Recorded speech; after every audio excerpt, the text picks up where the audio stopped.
Hi, everyone. Great to be here with you at the Trusted AI Summit, hosted by Rework in San Francisco in June 2022.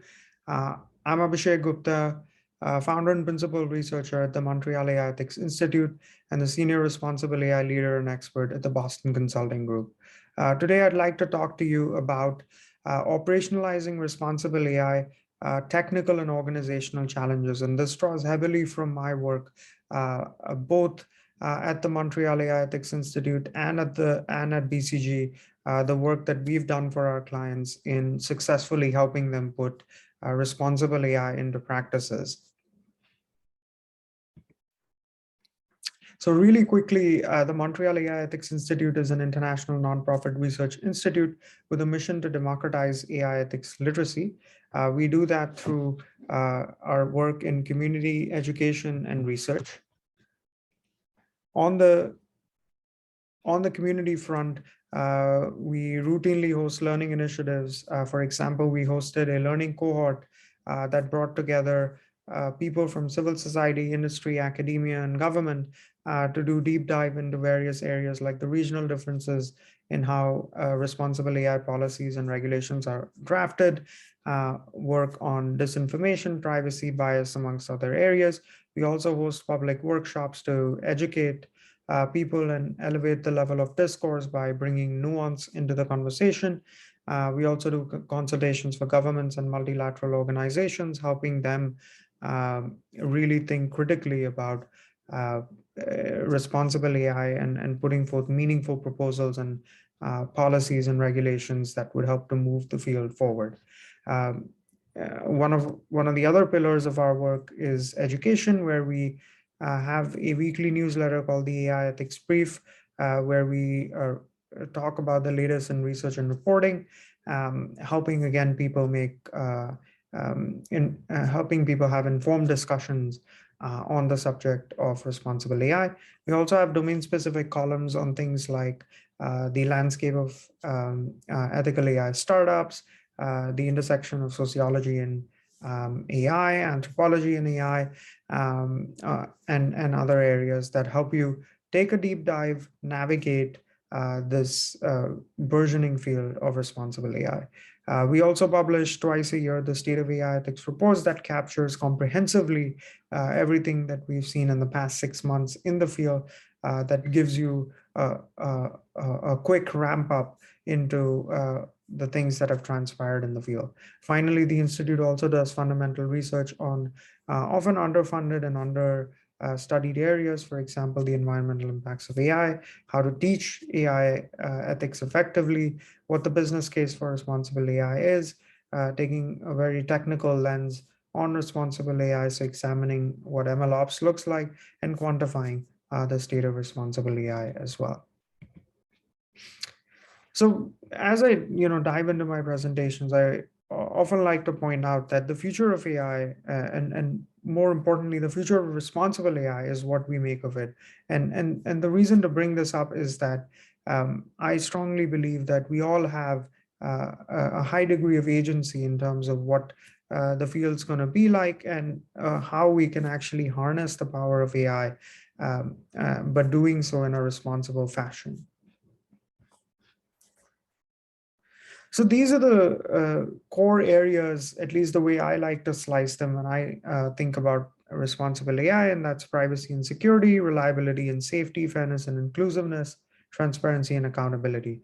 Now you'll see many other ways of slicing this, but I feel that putting together these 4 buckets really helps you think quite comprehensively about what responsible AI needs to cover, and making sure that you hit all 4 of these buckets in your responsible AI strategy is essential if you want to ensure that all your efforts actually help you achieve your stated goals of responsible AI, ensuring that you have alignment with your organizational values, and ensuring again that you don't miss key areas which can undo the positive investments that you make in the field of responsible AI.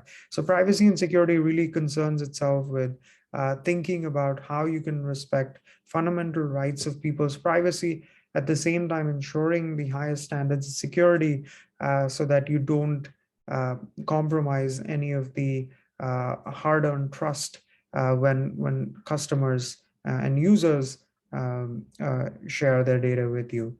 Reliability and safety focuses on ensuring that systems operate within acceptable thresholds, especially when they encounter uncertain scenarios.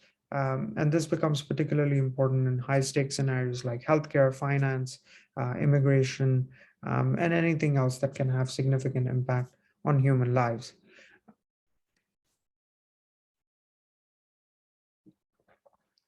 Fairness and inclusiveness talks about the idea that inherently human experience is quite rich and diverse. Um, but we need AI systems to recognize that and be fair and inclusive while we do that. And this commonly touches on the areas of bias mitigation amongst other issues of system design that can help us really think about what it means to be fair and inclusive when we're deploying an AI system. And finally, being transparent and accountable in terms of what it is that an AI system is doing, um, and being able to explain that at the same time, holding the designers, developers, and deployers of these systems accountable for the results of those systems. Now, one of the things that is very, very important when we think about responsible AI, especially when we're thinking about operationalizing and not just talking about principles, but really putting these ideas into practice, is to think about what the entire AI lifecycle is. And this is critical, even if you think about slicing the lifecycle in a different fashion. These stages represent the key milestones within the AI lifecycle, which when you think about putting responsible AI into practice, you need to think about each of these stages and how you're putting into practice responsible AI at each of these various stages, because that's when, speaking about comprehensiveness, it's not just the various areas, but it's also making sure that you don't have any slippage in any of these areas, because without that, you really end up in a place where your efforts become undone because they weren't comprehensive enough.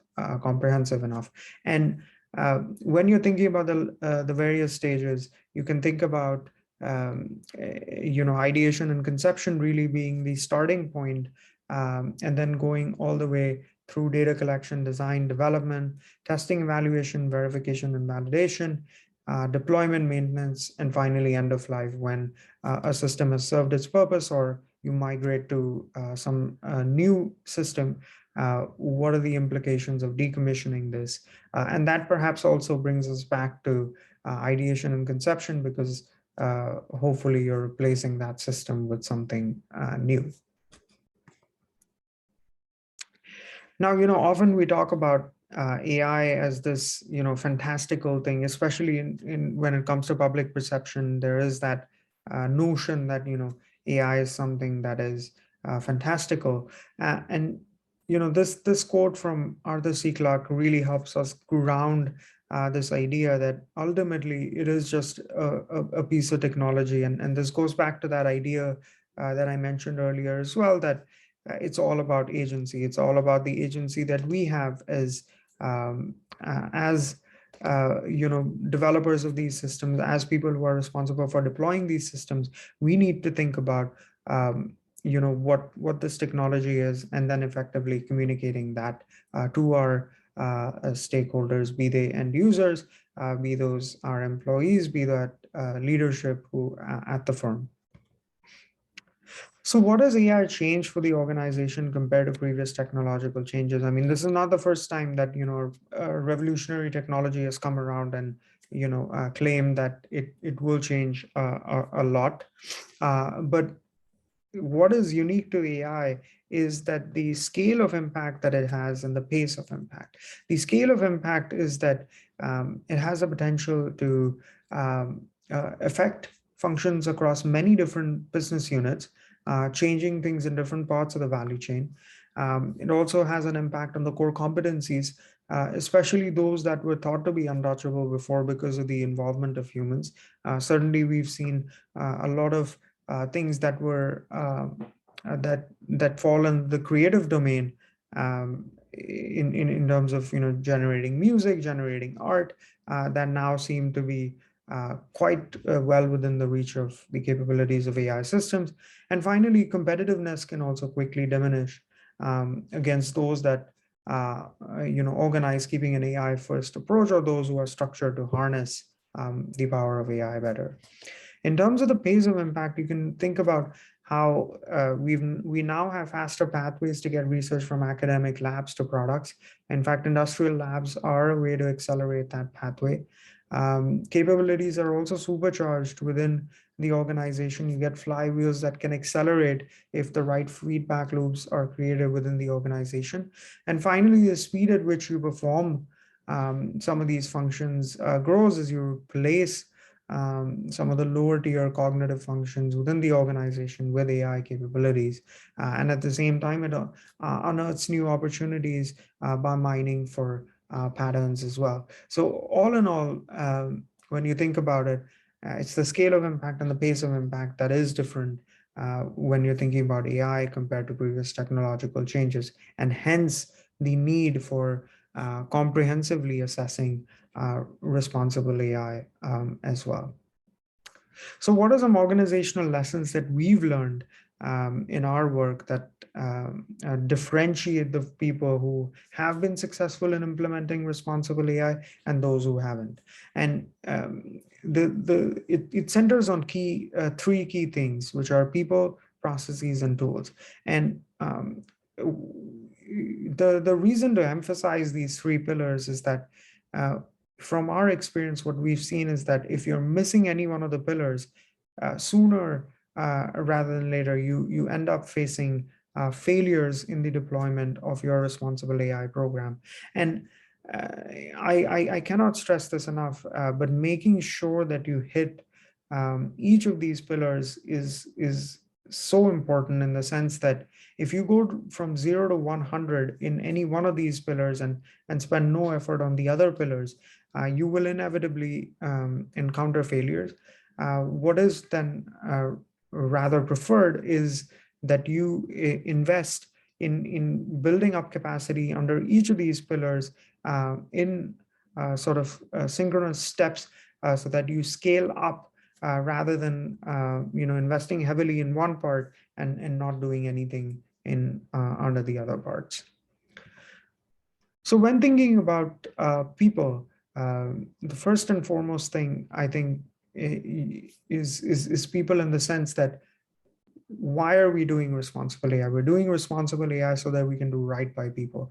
And doing right by people means you need to involve your people as well. So when you're thinking about well, what does responsible AI mean on the people front?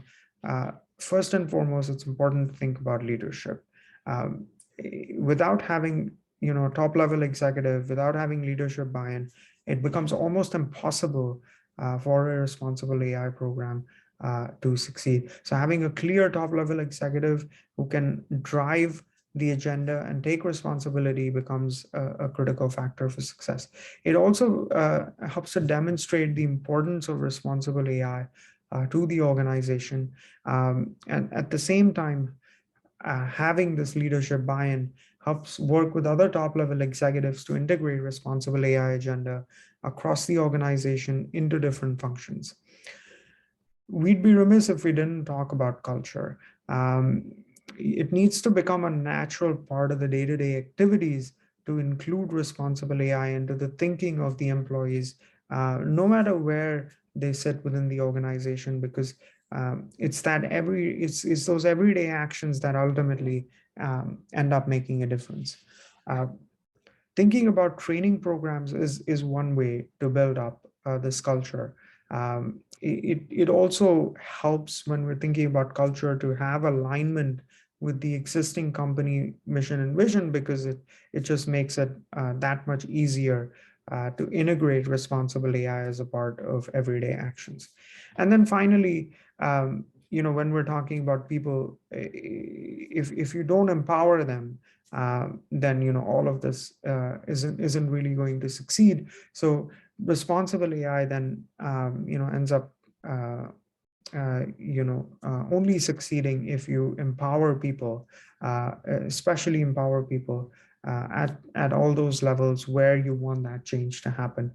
And another thing that we found to be critical for success is for rank and file employees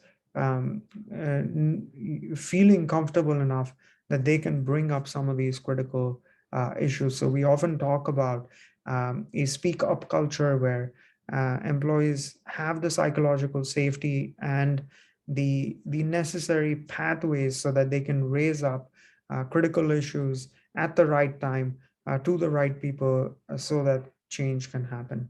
Uh, Another place that we found, or another avenue that we found to be particularly effective, is to gather input through town halls, and that really showcases an organization's commitment, and at the same time putting in place mechanisms to actually take in the feedback from these town halls and putting them into practice.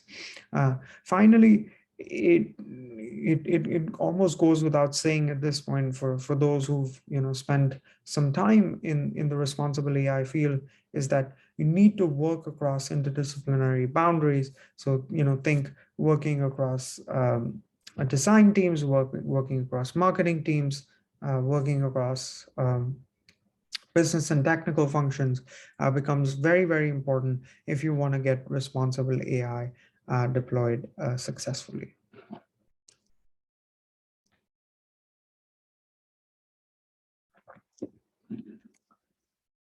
Well, when we talk about leadership, I really like this quote because there are the formal forms of leadership which are of course very important, especially when you are getting started with a program and need to get resources allocated to drive change.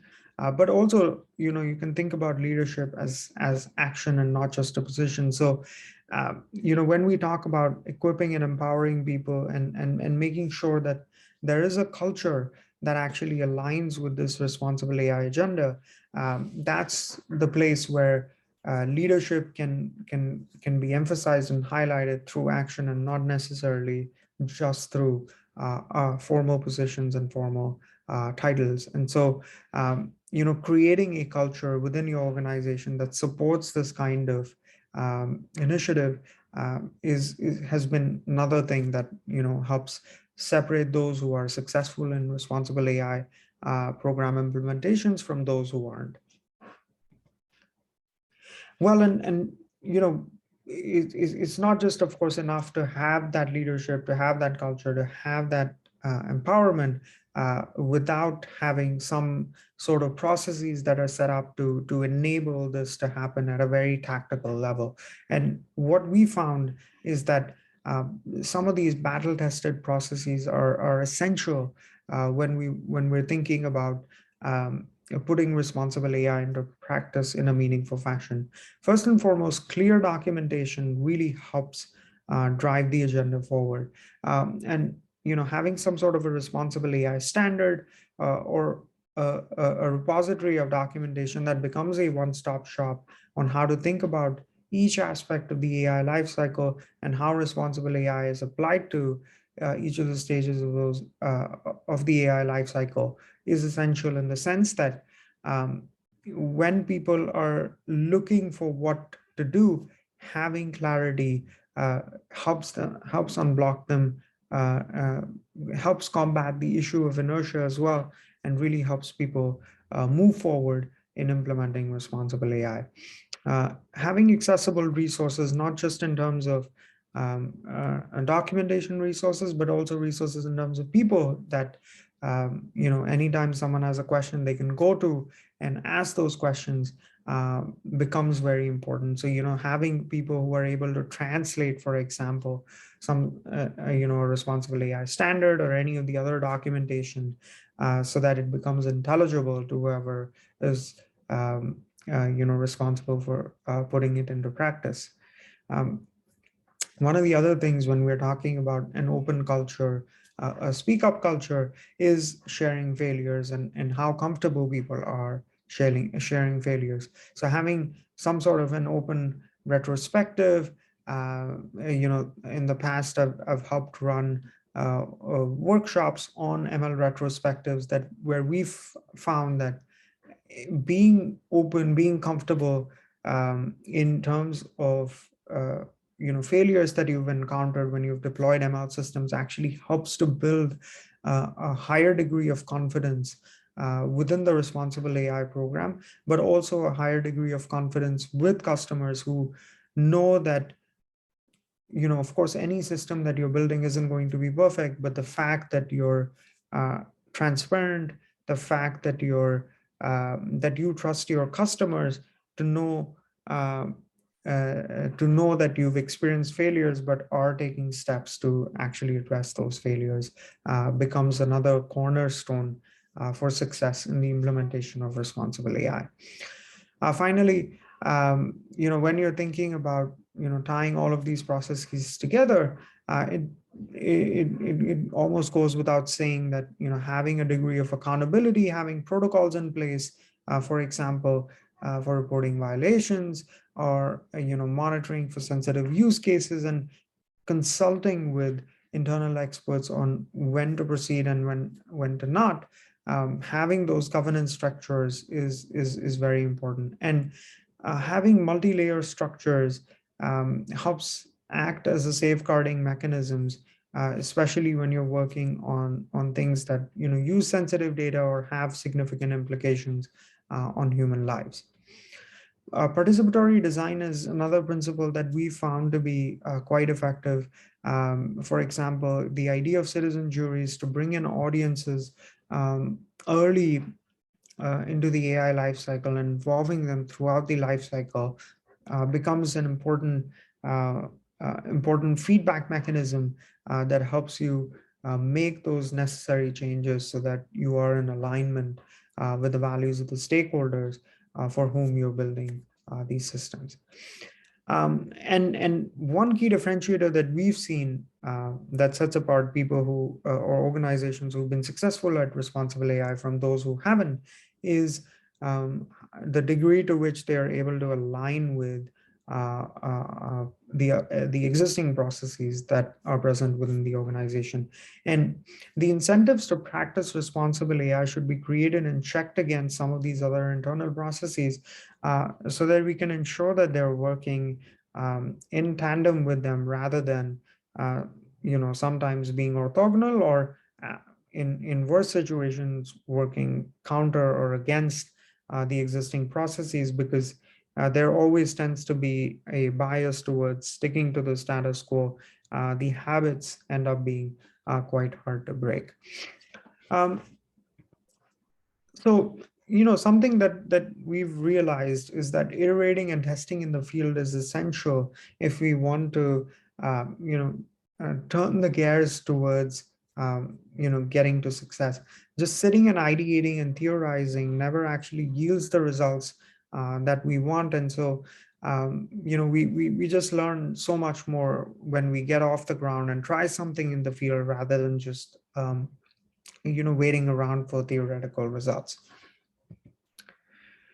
And bringing it around, finally, after discussing the first two pillars, which are people and processes, is again getting even more tactical as to what practitioners need on the ground. And that's the set of tools that we use as practitioners in our day-to-day work. The first thing that on the tools front that we've seen to separate those who've been successful in their responsible AI implementations from those who haven't is the degree to which they've been willing to invest in integrating these tools into existing workflows. The seamlessness ends up being a differentiating factor in the sense that when you're thinking about tools like smart noise, like error terrain analysis, right? Like AI Fairness 360, like Equitas, like any of these other tools that you find on GitHub or otherwise that you're seeking to bring in, it's important to get the practitioner's perspective in terms of what are their current workflows, and how you would actually go about integrating that into their workflows.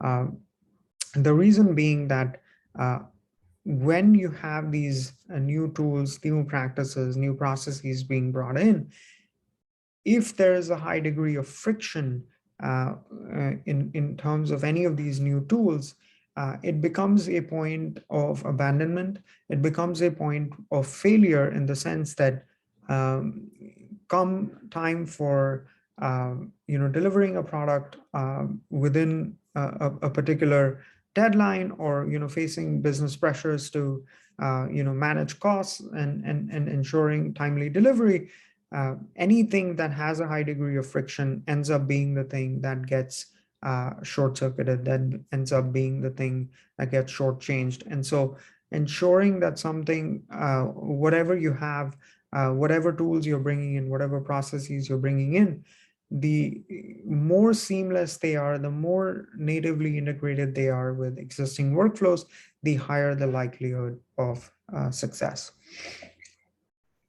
Now, when we're thinking about targeted audiences for these tools, we're not just talking about the data scientists, we're not just talking about the ML engineers, but we need to think about how responsible AI, when it's operationalized through these tools, is catered or tailored towards the other stakeholders as well. And these other stakeholders are designers, they're business executives, they're essentially any other stakeholder who is going to be equally important as the data scientists, as the ML engineers, um, in the success of implementation of responsible AI. So thinking about tooling for them is just as important. And the responsible AI, for example, the responsible AI standard, um, you know, uh, when you're thinking about, well, who should it be intelligible to, it's not just the technical staff, but it's also staff, for example, who sits in your legal functions,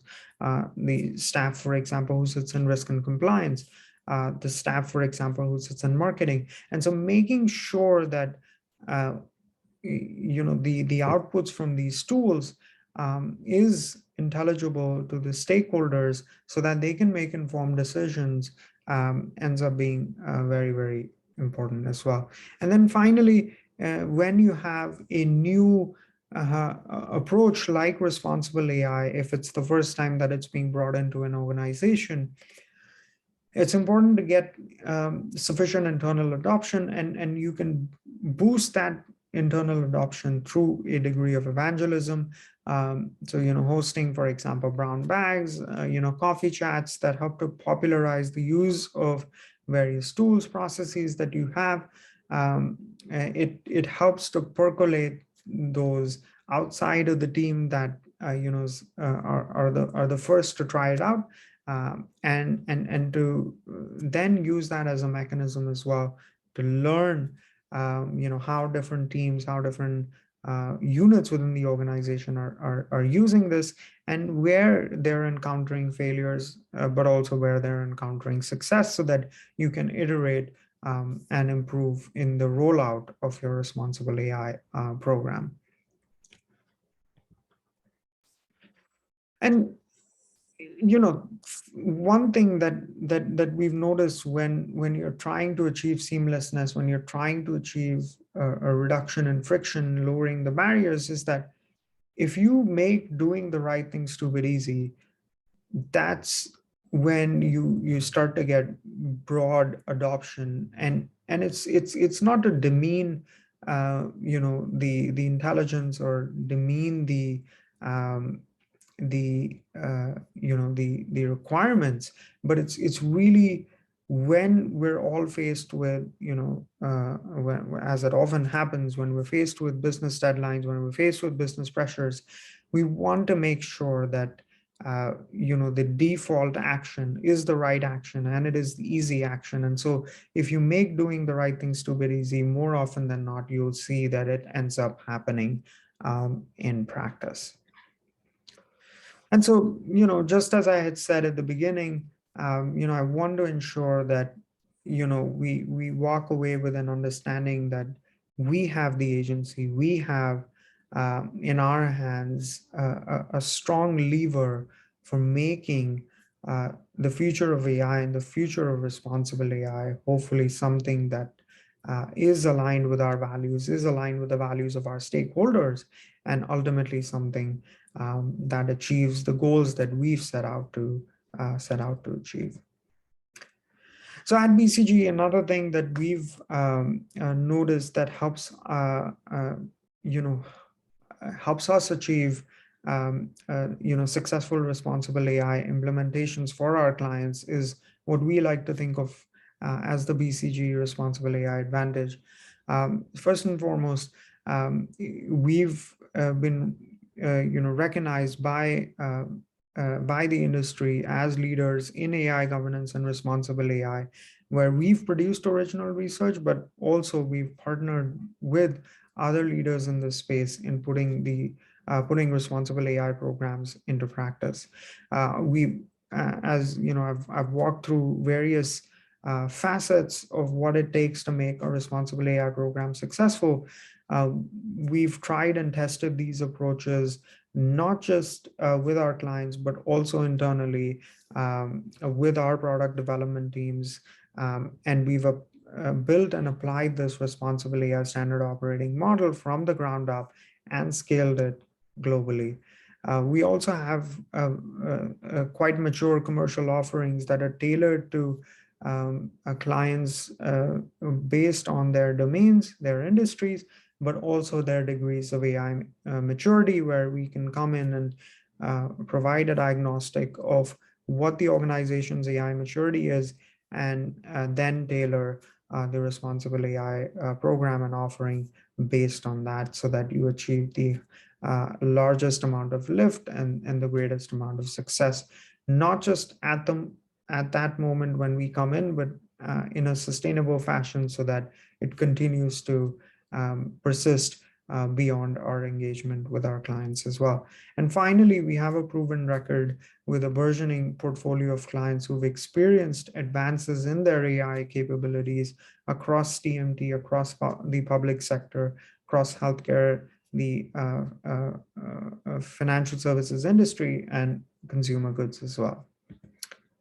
So I'd like to leave you with a few resources if you found what I spoke about today interesting. It's the State of AI Ethics Report, the latest volume of which is volume 6, which you can find on the link, find at the link that's on your screen right now.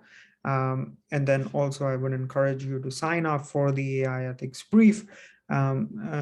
We publish with a weekly cadence, providing an analysis on the latest in research and reporting in the domain of responsible AI, and you'd be in good company joining subscribers from around the world. And thank you again for taking the time to listen to what some of the organizational and technical challenges are when it comes to successfully operationalizing responsible AI. If what we talked about today was interesting, or if you have any questions, I'd encourage you to reach out. My email is on the screen, also easily accessible on Twitter, and there are other ways to reach out to me via my website as well. Thank you again for listening. I really appreciate this, and looking forward to staying in touch. Thank you.